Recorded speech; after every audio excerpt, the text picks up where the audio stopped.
यहाँ से visual studio को ओपन कर रहे हैं।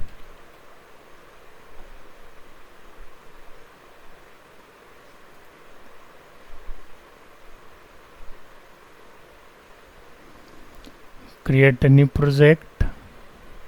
ध्यान दीजिएगा, हालांकि वीडियो रिकॉर्ड भी हो रहा है, इसको प्ले करके बाद में भी देख सकते हो।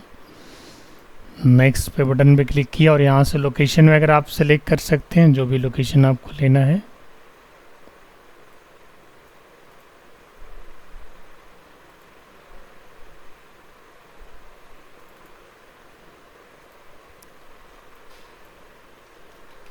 सेव डेटा इन डेटाबेस।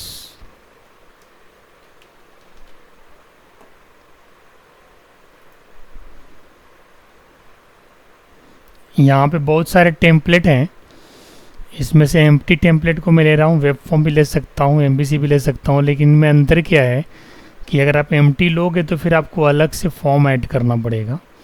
तो मैं एम्प्टी ले रहा हूँ बिल्कुल।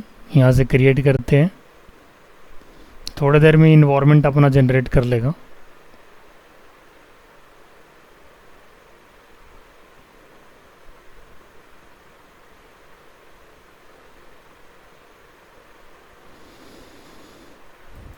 और इसके बाद सॉल्यूशन एक्सप्लोरर में जाना है। आप देख सकते हैं यहाँ पे कोई फॉर्म नहीं है, मैं यहाँ से फॉर्म ऐड कर लेता हूँ।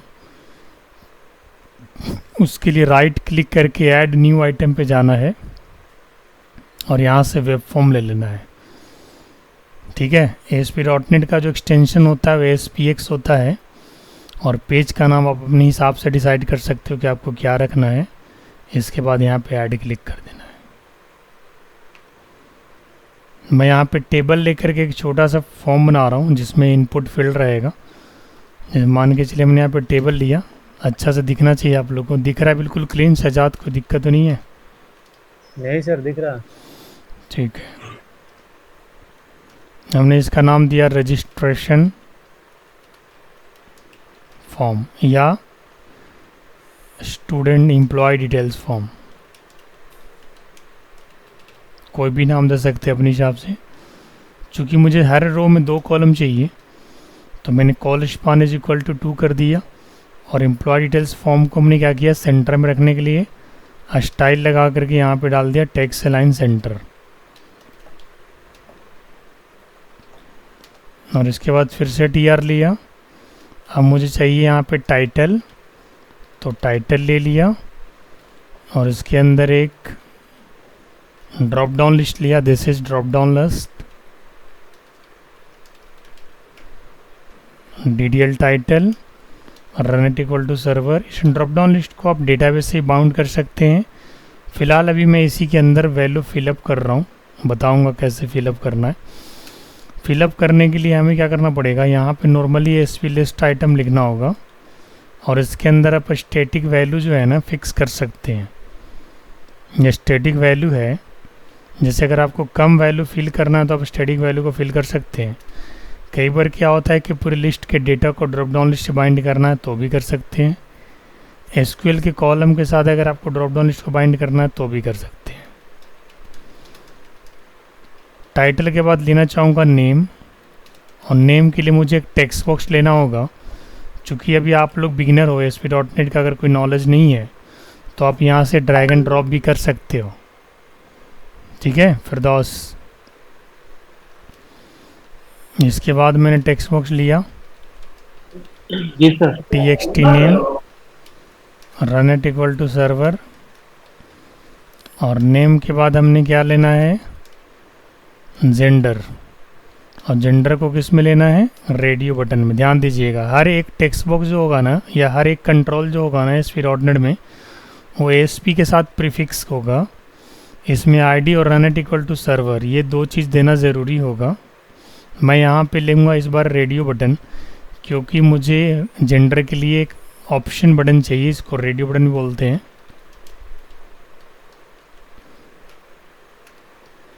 Run it equal to server, ठीक है। और यहाँ पे मैं लिख दूँगा मेल, ठीक। और ग्रुप नेम बेसिकली आप लोग को पता ही है, HTML में नेम लिखते हैं, ASP.NET में ग्रुप नेम लिखते हैं। और यहाँ पे लिख दिया मैंने जेंडर, और इसी चीज़ को कॉपी करके यहाँ पे हमने पेस्ट कर दिया है और यहाँ लिख दिया फीमेल। हालांकि ये चीज़ आप टेक्स्ट पे भी लिखोगे तो चल जाएगा, चूँकि ये ASP.NET है तो ये उठा लेना चाहिए इसको। और यहाँ पे भी मैं text is equal to female कर देता हूँ। मैंने टाइटल ले लिया, नेम ले लिया, जेंडर ले लिया। इसके बाद मैं ले लेता हूँ यहाँ पे ईमेल आईडी।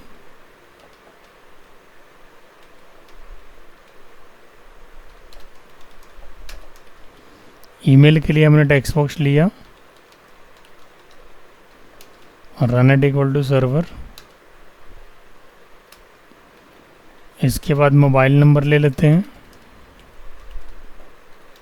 कोड को देख के डरना नहीं है, ये बहुत ही इजी सिंपल कोड है। मल्टीपल टाइम प्रैक्टिस करोगे आ जाएगा। और ज़्यादातर कोड करने के लिए प्रैक्टिस करो। थ्योरी तो चलो चलते फिरते पढ़ लीजिएगा। मोबाइल हो गया, ईमेल हो गया। अब मुझे डेट ऑफ ज्वाइनिंग चाहिए तो मैं उसके ले लेता हूँ यहाँ पे डेट ऑफ ज्वाइनिंग।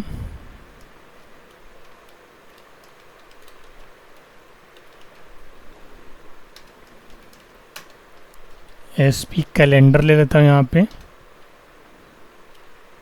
और नहीं तो फिर एक देख लेते हैं, शायद मंथ कैलेंडर भी है यहाँ पे, चेक कर लेते हैं अगर मंथ कैलेंडर होगा। मंथ नहीं है, सिर्फ कैलेंडर है ना।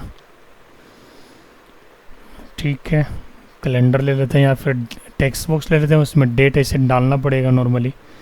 कैलेंडर लेंगे तो फिर पॉपअप बॉक्स लेना पड़ेगा, पॉपअप से कैलेंडर को ऑन ऑफ करना पड़ेगा।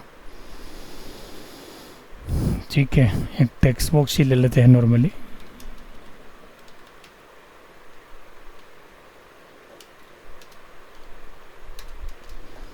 इसके बाद मोबाइल हो गया, डेट ऑफ ज्वाइनिंग हो गया।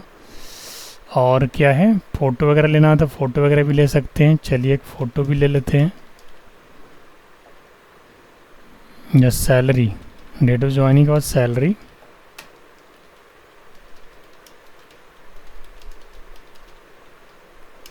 फ़ोटो अगला वीडियो में लेंगे, अगला सेशन में लेंगे, क्योंकि फ़ोटो वगैरह अगर ले लिए तो बहुत ज़्यादा है आपके हैवी हो जाएगा। फ़ोटो लेंगे तो फिर उसे डिस्प्ले भी कराएंगे, काफ़ी काम फिर आगे बढ़ जाएगा। तो चूँकि अभी ये फर्स्ट फॉर्म है, इसको हम स्टोर प्रोसीजर के साथ और नॉर्मल दोनों तरीके से आज आपको डेटाबेस में सेव कराने के लिए सिखाता हूँ। ये जो मैं अभी डिज़ाइनिंग कर रहा हूँ ASPX फॉर्म में कर रहा हूँ, इसे आप डिज़ाइन व्यू से भी कर सकते हो, कोई बड़ी चीज़ नहीं है। इसे डिज़ाइन व्यू से भी किया जा सकता है और इतना भी करने की ज़रूरत नहीं है। अगर आप बूटस्ट्रैप के नॉलेज रखते हो तो पूरी फॉर्म को कॉपी पेस्ट कर दो। बस करना यही है कि आपको हर एक टैग में run at equal to server आपको लिखना पड़ेगा, क्योंकि बाय डिफ़ॉल्ट जो बूटस्ट्रैप का कंट्रोल्स होते हैं उसमें ID वगैरह तो होता है, नेम वगैरह तो होता है, but run eight equal to server नहीं होता है। तो हमने बूटस्ट्रैप से कॉपी नहीं किया, जस्ट मैं एग्जांपल दे रहा हूँ। और इसके बाद फिर बटन ले लेता हूँ, यहाँ पे 2 बटन लेता हूँ। एक लेता हूँ ASP बटन सेव के नाम से,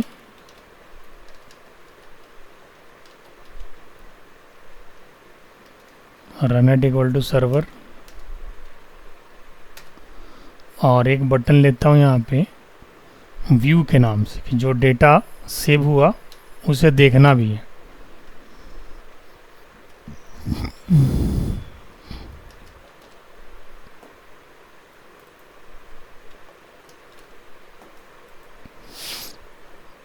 देखने के लिए मुझे एक ग्रिड व्यू लेना पड़ेगा। ASP.NET में एक बना बनाया कंट्रोल है जिसको ग्रिड व्यू बोलते हैं। ये रहा, ठीक है। अब अगर आप फॉर्म को देखोगे तो फॉर्म कुछ इस टाइप से दिखेगा। मैं ग्रिड व्यू वगैरह को कलर वगैरह भी कर सकता हूँ, बट मैं क्या करता हूँ, इसकी ना कॉल स्पान को 2 कर देता हूँ तो थोड़ा लेंथ कम लेगा ये। और style equal to text align center यहाँ पे भी कर देता हूँ और यहाँ पे भी कर देता हूँ। सॉरी,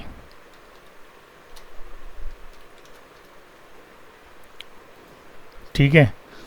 अब ये बटन जो होगा ना, ये डेटा को सेव कराएगा डेटाबेस में, और ये बटन आपको डेटाबेस से डेटा को लाएगा और ग्रिड पे दिखाएगा। ग्रिड के कलर करना हो तो ऑटो फॉर्मेट में जाके यहाँ से कर सकते हो। ठीक है। अब ग्रिड को थोड़ा बड़ा करना हो आप यहाँ से कर सकते हो, या फिर ये जिस हिसाब से आपका डेटा होगा ना उस हिसाब से ग्रिड अपने आप रीसाइज हो जाता है। अब करना है क्या यहाँ पे कि ये जो बटन ऐसा बन के आया है ना इस पर डबल क्लिक करना है, बट उससे पहले क्या करना है कि मैं एक टेबल बना रहा हूँ। टेबल तो बनाने के लिए आप लोग को सिखाई दिया हूँ, आप लोग को जो ट्रेनिंग दे रहा हूँ बिल्कुल जॉब ओरिएंटेड ट्रेनिंग दे रहा हूँ, यानी सिर्फ एसक्यूएल नहीं, एसक्यूएल को सी शार्प के साथ कंबाइन करके ASP.NET के साथ कंबाइन करके, ताकि आपको जल्दी से जल्दी तैयार किया जाए जॉब के लिए। अब टाइम वेस्ट करने से कोई फ़ायदा नहीं है। तो मैं यहाँ पे एसक्यूएल ओपन कर रहा हूँ और थोड़ी देर में एसक्यूएल सर्वर ओपन हो जाएगा और यहाँ पे मैं टेबल बना लूँगा और टेबल के अंदर इनके फील्ड्स की वैल्यू को सेव करा के दिखाऊँगा और फिर उस टेबल के डेटा को ऑन बटन क्लिक ग्रिड पे डिस्प्ले करके भी दिखाऊंगा। तो आप लोग बिल्कुल देखते रहिए, समझते रहिए, जहाँ समझ में नहीं आएगा हमसे पूछिएगा। तो मैं यहाँ पे न्यू क्वेरी कर लेता हूँ और इसके बाद यहाँ पे एक डेटाबेस जो बना हुआ है या फिर मैं एक नया डेटाबेस बना लेता हूँ क्रिएट टेस्ट DB के नाम से,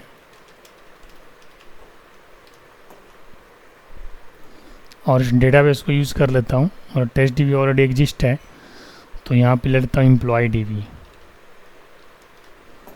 आप लोग टेबल का नाम और डेटाबेस का नाम एक जैसा मत लेना, बहुत सारे गलतियाँ ऐसे करते हो आप लोग। आप लोग को ये भी समझ में नहीं आता कि डेटाबेस किसको बोलते हैं, टेबल किसको बोलते हैं। तो मैंने यहाँ पे यूज़ कर लिया एम्प्लॉय DB को और इसके अंदर एक टेबल बनाता हूँ, किस नाम से, एम्प्लॉय के नाम से। और इसके अंदर कितने फील्ड्स लेने हैं, सबसे पहले तो आईडी रहेगा जो आइडेंटिटी रहेगा।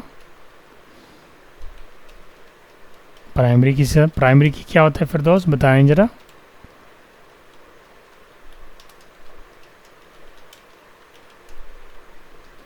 फिर दोस्त लाइन पे है। जी सर। प्राइमरी की क्या होता है।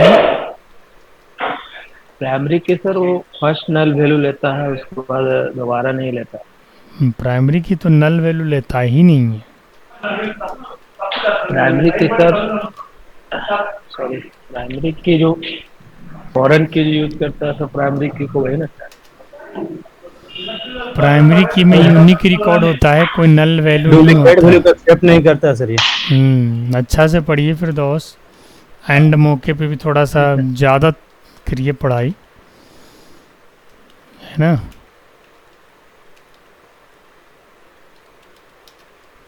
मोबाइल ले लिया, डेट ऑफ ज्वाइनिंग ले लिया, और इसके बाद सैलरी ले लिया।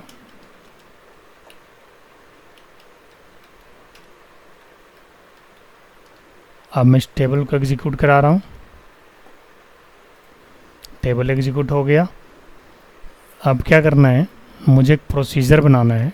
प्रोसीजर बनाने के लिए आप लोग को ऑलरेडी मैं सिखा चुका हूँ।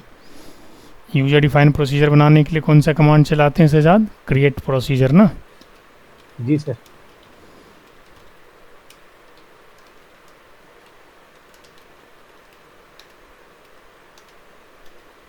एच यहाँ पे हमको क्या लगाना पड़ेगा, पैरामीटर लेना पड़ेगा। पैरामीटर में हमको क्या क्या चाहिए, सारी चीज़ें चाहिए बट आईडी नहीं चाहिए। बोलो आईडी क्यों नहीं चाहिए, क्योंकि आईडी हमारा आइडेंटिटी है। आइडेंटिटी का मतलब क्या होता है, उसका वैल्यू खुद ब खुद आगे बढ़ जाएगा। सब में @ लगाना पड़ेगा क्योंकि ये प्रोसीजर के पैरामीटर्स हैं। इसके बाद एज लगा करके बिगिन इंसर्ट इनटू एम्प्लॉय, ठीक है। वैल्यूज़ कॉलम स्पेसिफाई कर सकते हैं यहाँ पे, title, name, gender, email, mobile, date of joining, salary. Values में आ जाएगा यहाँ पे @टाइटल, @नेम। इस चीज़ को समझिएगा, gender, @email, @mobile, @date of joining, @salary. यहाँ से एंड कर लेते हैं और इसे एग्जीक्यूट कराता हूँ। ये प्रोसीजर एग्जीक्यूट हो गया, एस पी ऐड एम्प्लॉय के नाम से टेबल ही बन गया। चलिए अब आपको प्रोसीजर के अंदर वैल्यू को शेप करा के दिखाते हैं टेबल के अंदर प्रोसीजर के थ्रू। सबसे पहले डायरेक्ट करते हैं, फिर प्रोसीजर से भी करेंगे। तो करना क्या पड़ेगा, सेव बटन पे डबल क्लिक करेंगे, यहाँ से डबल क्लिक किया तो ये देखो सी शार्प का फाइल खुल गया। यही सी शार्प है जी फिरदौस, जहाँ प्रोग्रामिंग लैंग्वेज करते हैं। अब मान के चलो ये सी शार्प है और इधर आपका डेटाबेस है, दोनों अलग अलग चीज़ है। क्या करना पड़ेगा, कनेक्शन करना पड़ेगा। कनेक्शन करने के लिए क्या लाइन लिखते हैं जी सजाद, आपको पता है ना, आपको तो याद होगा। Yes sir, system using system data और डेटा एसक्यूएल क्लाइंट। वो क्या है, नेम वो स्पेस सर है। नेम स्पेस है वो नेम स्पेस ऊपर में लगाना पड़ता है ना सजाद। जी सर। यूजिंग सिस्टम, ये सब फिरदौस को एकदम ट्रेंड कर देना सजाद अच्छे से। डेटा डॉट एसक्यूएल क्लाइंट और यूजिंग सिस्टम डॉट डेटा, ठीक है। अब यहाँ पे एसक्यूएल कनेक्शन बना ले सजाद, ऐसे बनाते हैं ना। जी सर। सर्वर का नेम हमें कहाँ से मिलेगा, यहाँ से देखो फाइल में जाओगे, कनेक्ट करोगे, ये देखो सर्वर का नेम है HP। इसे कॉपी कर लेना है, कॉपी करके यहाँ पे पेस्ट कर देना है, फिर सेमी कोलन देना है, फिर डेटाबेस का नाम देना है। डेटाबेस का नाम हमने क्या रखा है, एम्प्लॉय DB। फिर इंटीग्रेटेड सिक्योरिटी ट्रू क्यों लिखते हैं पता है ना, क्योंकि SQL आपका विंडो मोड से कनेक्टेड है इसलिए। ये हो गया कनेक्शन। यहाँ पे लिखता हूँ comment line creating connection here. अब मैं यहाँ पे डेटा को शेप करा ले रहा हूँ, कोड फॉर इंसर्टिंग रिकॉर्ड, ठीक है। अब मुझे यहाँ पे क्या करना है, रिकॉर्ड को इंसर्ट करना है। तो सबसे पहले जो फील्ड में वैल्यू है ना, ये सारी फील्ड की वैल्यू को हम क्या करेंगे, वेरिएबल्स में एक्सेप्ट कर लेंगे। और सबका हमने अलग अलग आईडी डिफाइन कर रखा है। टाइटल का ड्रॉप डाउन लिस्ट का अलग आईडी है, नेम का अलग है, जेंडर का अलग है, ईमेल का अलग है, मोबाइल का अलग है, डेट ऑफ ज्वाइनिंग का अलग है, सैलरी का अलग। जितने फील्ड्स इधर हैं उतना ही फील्ड्स इधर भी है। एक ज़्यादा है बस आईडी का, तो आईडी आइडेंटिटी है, उसकी वैल्यू के लिए आपको चिंता करना ही नहीं है। वो 1 से स्टार्ट होगा, 1 से आगे बढ़ता जाएगा। बाकी फील्ड अगर आप काउंट करो तो 1 2 3 4 5 6 7 फील्ड इधर भी है और इधर भी आपको 7 फील्ड मिल जाएगा। 1 2 3 4 5 6 7 ये काउंट करना बहुत ज़रूरी है, नहीं तो पता चले कि आपने SQL के अंदर कॉलम बना दिए ज़्यादा और यहाँ पे कम है, तो ऐसे दिक्कत हो जाएगा, ठीक है ना। अब मैं क्या करता हूँ, यहाँ पे सब फील्ड की वैल्यू को वेरिएबल में स्टोर करा देता हूँ। तो सबसे पहला जो फील्ड है वो क्या है जी सजाद, टाइटल। टाइटल को स्टोर कराने के लिए क्या लिखेंगे, DDL टाइटल डॉट टेक्स्ट। देखो तो कितना आसान है। फिर नेम में स्टोर कराएंगे तो TXT नेम डॉट टेक्स्ट लिख देंगे। जेंडर चाहिए तो जेंडर तो डायरेक्ट आएगा नहीं, इसमें कंडीशन लगाना पड़ेगा कि if R1 dot checked. If condition तो लगाने आता है ना फिर दोस्त, अगर ऐसा है यस सर। तो जेंडर में क्या जाएगा, मेल, और नहीं तो क्या जाएगा, फीमेल। अब क्या करना होगा, टाइटल हो गया, नेम हो गया, जेंडर हो गया, इसके बाद ईमेल आईडी है शायद, yes email, mobile, date of joining. Email को भी स्ट्रिंग में लेंगे, ईमेल, मोबाइल को लॉन्ग में ले लेते हैं। इसको कन्वर्ट करना पड़ेगा, बोलो क्यों, क्योंकि टेक्स्ट बुक से जितनी वैल्यू आता है ना वो टेक्स्ट में आता है। अब मोबाइल क्या है, नंबर है, तो हमको इसे कन्वर्ट करना पड़ा, टाइप कास्टिंग करना पड़ा। टाइप कास्टिंग तो आपने जावास्क्रिप्ट में ही पढ़ा है, रिएक्ट में भी पढ़ा है, एंगुलर में पढ़ा है, हर जगह टाइप कास्टिंग पढ़े हैं। तो हमने क्या किया कि इंट 64 से कन्वर्ट किया। इसका मतलब क्या है, 32 बिट और 64 बिट। लॉन्ग का जो साइज होता है इन C#, 64 बिट्स यानी 8 बाइट्स होता है। इंटीजर का 32 बिट्स होता है। ये सब बिट एंड बाइट्स पढ़ लीजिएगा आप लोग। नोट्स हैं, नोट्स की कोई दिक्कत नहीं है, नोट्स कहिएगा तो और भेज भी देंगे, और इनके पास होगा भी, फिरोज से मांग लेना, आसिफ से मांग लेना, और अच्छे से पढ़ लो। मैं आप लोग को थोड़ा समरी पढ़ा देता हूँ ताकि इसके बेस पे आप लोग इंटरव्यू क्लियर कर लो और इसके बाद अपनी कैरियर की शुरुआत करो। लॉन्ग मोबाइल हो गया, स्ट्रिंग ईमेल हो गया, और इसके बाद फिर हमें क्या लेना है, डेट ऑफ ज्वाइनिंग लेना है। तो यहाँ से हम ले लेते हैं डेट ऑफ ज्वाइनिंग, और डेट ऑफ ज्वाइनिंग को लेने के लिए भी हमें यहाँ पे मैंने अंदर में डेट लिया हुआ है। तो एक काम करते हैं, यहाँ पे मैं स्ट्रिंग में एक बार कन्वर्ट करके देखता हूँ इसको क्या कहता है।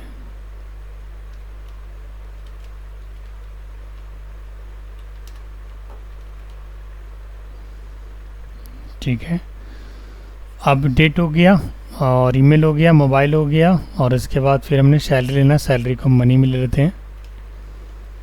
सैलरी यहाँ पे तो चलेगा उसके लिए फ्लॉट या डबल, डबल चलेगा सैलरी। और डबल को कन्वर्ट कैसे करते हैं, 2 डबल से। ठीक है, अब इसमें हुआ क्या, सारे फील्ड्स की वैल्यू वेरिएबल के अंदर आ गया, आगे नहीं आया। अब हमें क्या करना है, इसको टेक्स्ट बॉक्स की वैल्यू को सबको डेटाबेस में भेजना है।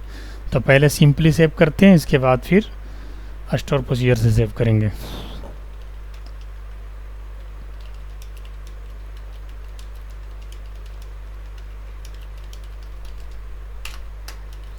सिंपली सेव करने के लिए एसक्यूएल कमांड एक चलाना पड़ता है, और यहाँ पे आप क्या लिखेंगे, डबल कोड के अंदर इंसर्ट इनटू, वही वाला कमांड जो हम लोग टेबल बनाते समय, वैल्यू ऐड कराते समय लिखते थे ना, इंसर्ट इनटू। टेबल का नाम क्या है, एम्प्लॉई है। वैल्यूज़ यहाँ पे आप डाल सकते हैं, चूँकि फर्स्ट वैल्यू वेर करे तो सिंगल कोट, डबल कोट, और यहाँ पे टाइटल डाल दीजिए। सेकंड वैल्यू वेर करे तो single quote, double quote, name डाल दीजिए। ये बिना प्रोसीजर का है, Sajjad. Title, name, gender, gender हमने ले लिया यहाँ पे,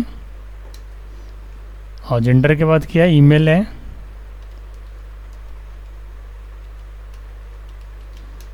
ईमेल के बाद मोबाइल है। तो मोबाइल के लिए सिंगल कोट नहीं लेना है, क्योंकि मोबाइल इंटीजर वैल्यू है, इंटीजर डेटा टाइप है। और इसके बाद डेट ले लेते हैं। डेट को हमने सिंगल कोट से ले लिया है, बाकी देखते हैं अगर आगे कोई प्रॉब्लम क्रिएट करेगा तो उसको चेंज करेंगे। और सैलरी तो डबल है, तो इसको सिंगल कोट लेने की ज़रूरत नहीं है। और यहाँ पे कनेक्शन को पास कर देना है। बोलो क्यों, क्योंकि कौन के अंदर क्या है, तो पूरी कनेक्शन स्ट्रिंग है। अब हम यहाँ से भेजते हैं डेटा को। पहले कनेक्शन को ओपन करेंगे, CMD एग्जीक्यूट नॉन क्वेरी को चलाएंगे यहाँ पे, और ये रिटर्न करेगा 1 अगर वैल्यू इंसर्ट हो गया, और नहीं होगा तो रिटर्न करेगा 0। तो मैं यहाँ पे कंडीशन लगा दिया कि अगर टेम्प का वैल्यू 0 से बड़ा है तो क्या करेगा रिस्पॉन्स, रिकॉर्ड एडेड सक्सेसफुली।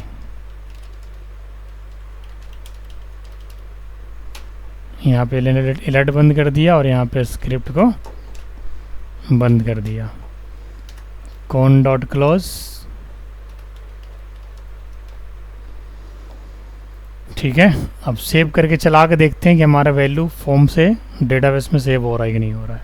कहीं दिक्कत होगा तो एरर आएगा, एक्सेप्शन आएगा, उसको हैंडल किया जाएगा।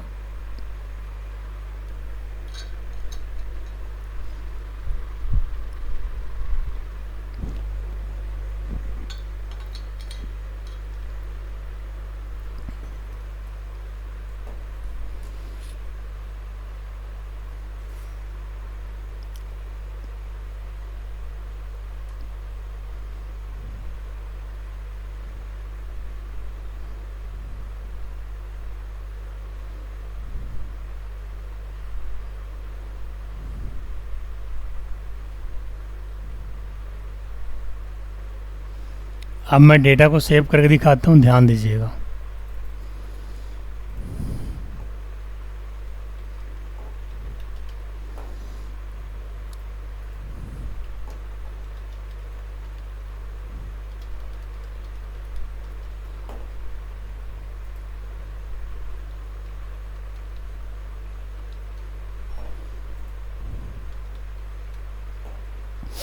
ये हमने फील्ड को भरा, और भरने के बाद सेव बटन पे क्लिक कर रहा हूँ। इसकी जो फॉर्म वैल्यू है वो सीधा डेटाबेस में चला जाना चाहिए। अगर सब कुछ सही होगा तो चला जाएगा, नहीं तो एक्सेप्शन देगा। एक्सेप्शन दिया है, क्या एक्सेप्शन दिया है कि जो आपने सैलरी भेजा है वो सैलरी के आसपास में कुछ एरर है। अब चेक कर लेते हैं कि क्या एरर है। एक्सेप्शन आ रहा है, पता चल जाएगा कहाँ से एक्सेप्शन आ रहा है। प्लस सैलरी, यहाँ पे मैंने कॉमा लगाया। और अच्छा हमने ब्रैकेट नहीं बंद किया है, चूँकि इंसर्ट वाला है ब्रैकेट जो वैल्यूज़ है ना बंद करना पड़ेगा। चलिए बंद कर दिया। अब दोबारा से चलाते हैं।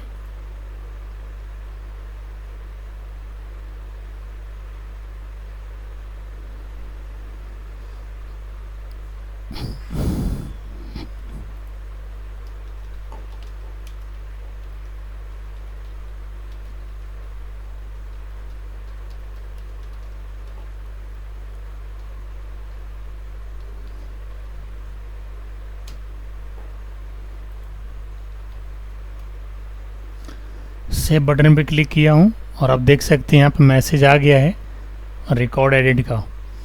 इसका मतलब ये है कि ये जो अलर्ट मैसेज है जावास्क्रिप्ट का मैसेज है, ये हमें ये बता रहा है कि आपका जो डेटा है वो सक्सेसफुली एसक्यूएल सर्वर के अंदर सेव हो चुका है।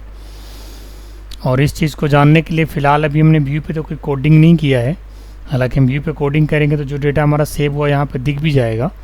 लेकिन फ़िलहाल जब तक हम व्यू पे कोडिंग नहीं किया तब तक हम एसक्यूएल में जाकर देख लेते हैं कि क्या हमारा डेटा एम्प्लॉय टेबल के अंदर आया जो हमने अभी सेव कराया। तो इससे देखने के लिए क्या करते हैं जी Sajad, select star from employ name है ना, और इसे एक्सिक्यूट कराएंगे। आप देख सकते हैं वही डेटा आ गया, कुणाल का डेटा जो हमने सेव कराया था, है ना, सैलरी वगैरह सब कुछ यहाँ पे आ गया है।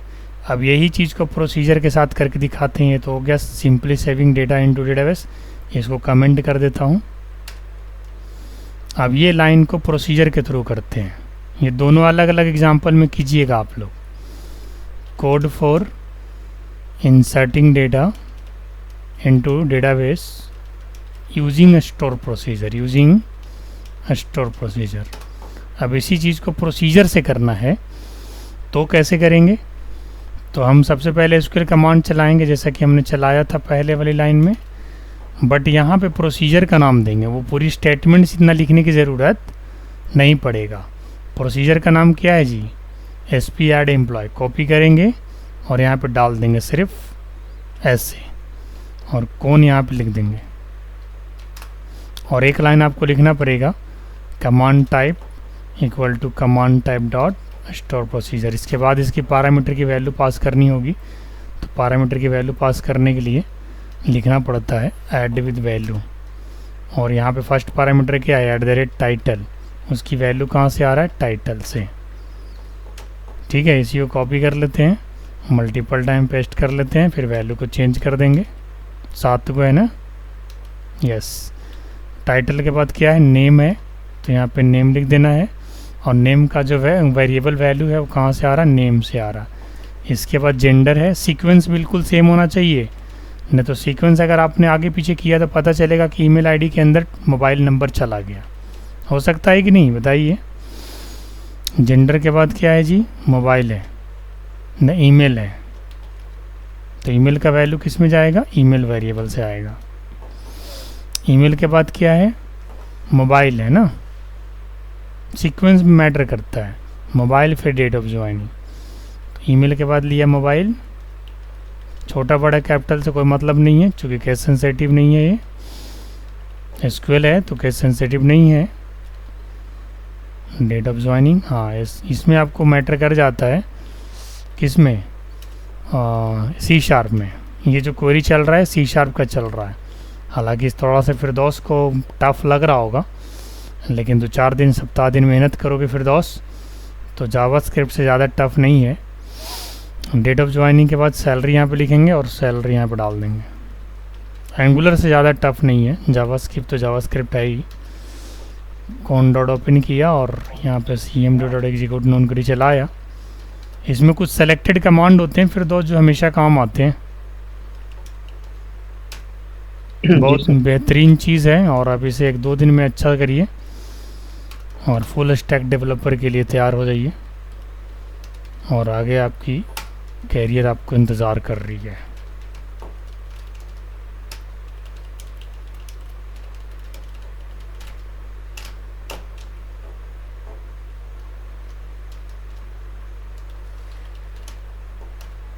ठीक है, ये हो गया प्रोसीजर के थ्रू।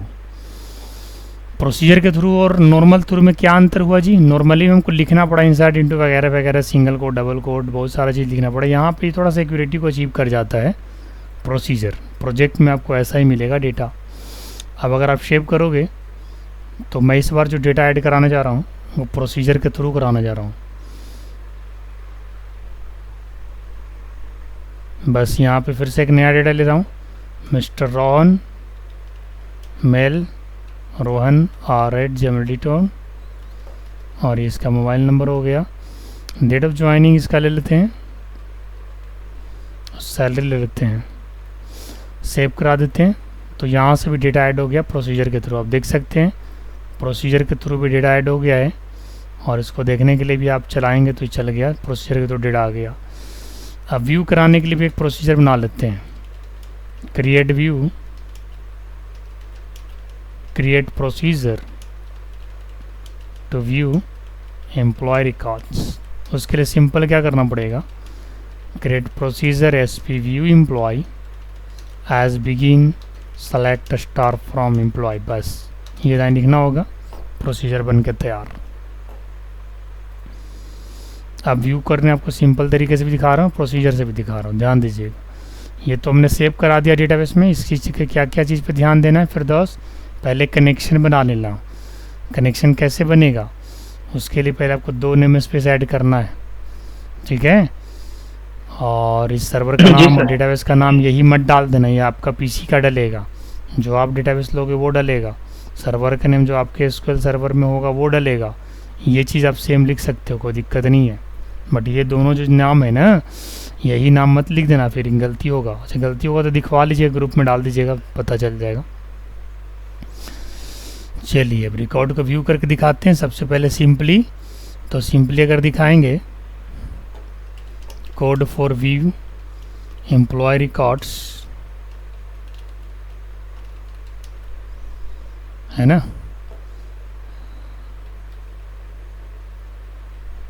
सिंपल कोड है ना, view employ records using normal coding, और इसके बाद फिर प्रोसीजर से। तो वही कमांड फिर से चला देता हूँ। व्यू कराने के लिए यहाँ पे लिख देता हूँ select star from table name, connection pass कर दिया। आप इसके बाद एसक्यूएल डेटा अडेप्टर चला दो, DA, ये डेटा को ले आता है डेटाबेस से, और यहाँ पे CMD को पास करा दो। फिर इसको ला करके डेटा सेट में भर दो। डेटा सेट में भरने से क्या होता है कि टेबल जो है ना टेबुलर फॉर्मेट में आ जाता है। डेटा सेट और डेटा टेबल दोनों में से किसी में भर सकते हैं। डेटा टेबल एक टेबल के लिए होता है और डेटा सेट मल्टीपल के लिए होता है। तो मुझे एक ही टेबल को भरना है, तो मैं डेटा टेबल को ही कॉल करता हूँ और DA.fill DT करा लेता हूँ। अब मुझे ग्रिड पे दिखाना है तो ग्रिड व्यू लिखेंगे, 1 dot data source equal to DT, और grid view 1 dot data point. आप इसे रन कराएंगे, और रन कराने के बाद जब व्यू पे क्लिक करेंगे तो ये सिंपली है, व्यू हो जाएगा। यहाँ से देखिए आ गया रिकॉर्ड। ये 1 पे मिस्टर कुणाल है और 2 पे मिस्टर रोहन है। डेट एंड ज्वाइनिंग में आपको डेट एंड टाइम दोनों आ रहा है, टाइम में 0 जो आ रहा था, इसको आप फॉर्मेट लगा करके कंट्रोल कर सकते हो, कोई बड़ी चीज़ नहीं है। ये भी सिखा दिया जाएगा आप लोग को आगे चल करके, ये कोई बड़ा इशू नहीं है, फॉर्मेट लगा के कंट्रोल किया जा सकता है। ओवरऑल डेटा भी सिंपली दिखा रहा हूँ। अब मैं इसी डेटा को वापस प्रोसीजर से लाना चाहता हूँ, तो कैसे आएगा, इस लाइन को कमेंट कर देता हूँ। अब प्रोसीजर से ला के दिखाते हैं। यहाँ पे लिखेंगे view employ records using store procedure, ठीक है। फिर से एसक्यूएल कमांड को कॉल करेंगे।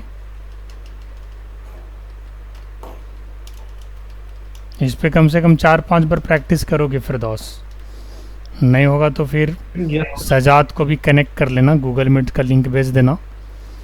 और हम लोग कनेक्ट होते हैं। हाँ बिल्कुल होना ही चाहिए, क्योंकि आपको 1:10 प्रैक्टिस करना पड़ेगा। जो मैं प्रैक्टिस आपको भी दिखा रहा हूँ आधा घंटे में, हो सकता है कि आप 1 सप्ताह में इसको क्लियर कर पाओ। बिल्कुल ऐसा संभव है कि एक सप्ताह में ही क्लियर कर पाओ आप इसे, जो मैं अभी आधा घंटा में रिप्रेजेंट कर रहा हूँ। तो मेरे पास क्या एक्सपीरियंस है, मैं कोड के साथ प्ले कर चुका हूँ, तो मुझे कोई दिक्कत नहीं है। लेकिन अभी आप लोग नया नया कोड देख रहे हैं, इस चीज़ का थोड़ा सा दिक्कत होगा। और मैंने यहाँ पे क्या किया, प्रोसीजर का नाम दे दिया, बिल्कुल सही बात है। और यहाँ से बस वही लाइन कोड कॉपी करके यहाँ पर डाल देते हैं, प्रोसीजर से डेटा सेव हो जाएगा। यस, ये प्रोसीजर और ये डायरेक्ट नॉर्मल, अंतर क्या है, यहाँ पे सेलेक्ट क्वेरी चलानी पड़ी, यहाँ नहीं चलानी पड़ी। अब देखते हैं कि प्रोसीजर से डेटा आ रहा है कि नहीं आ रहा है। मैंने नॉर्मल वाले कोडिंग को कमेंट कर दिया था, बिल्कुल आ रहा है। तो डेटा सेव करा दिया नॉर्मली और प्रोसीजर के थ्रू, डेटा को व्यू करा दिया नॉर्मली एंड प्रोसीजर के थ्रू। प्रोसीजर हमने यहाँ पे बनाया एसक्यूएल में। ये कोड भी मैं आपको पीडीएफ में कहिएगा तो शेयर कर दूंगा। हालांकि पूरी वीडियो रिकॉर्ड भी हो गई है, अगर आप प्ले करके भी देखना चाहें तो देख सकते हैं। और इसके ऊपर प्रैक्टिस कर लीजिए, ठीक है। आप लोग इसमें से कुछ पूछना है तो पूछ सकते हैं। हालांकि नया होगा तो कोई डाउट वगैरह तो क्रिएट नहीं होगा, अभी ये पढ़ेंगे बनाएंगे दोबारा तब डाउट आएगा। कुछ पूछना है सजाद? नहीं सर।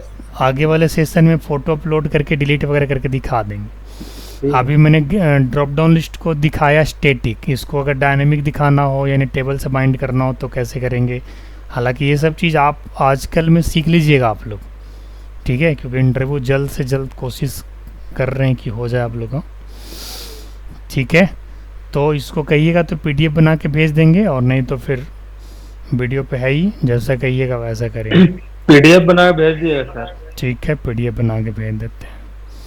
कोड बिहाइंड का ही भेजना है ना, टेबल वगैरह तो बना लोगे ना, वो तो बन जाएगा सर। फॉर्म तो बना ही लोगे, तो मैं कोड का भेज देता हूँ, ठीक है ना, एसक्यूएल का भी और सी शार्प का भी, ठीक है। आप लोग प्रैक्टिस करो, मैं थोड़ा देर में पीडीएफ भेज रहा हूँ। All the best.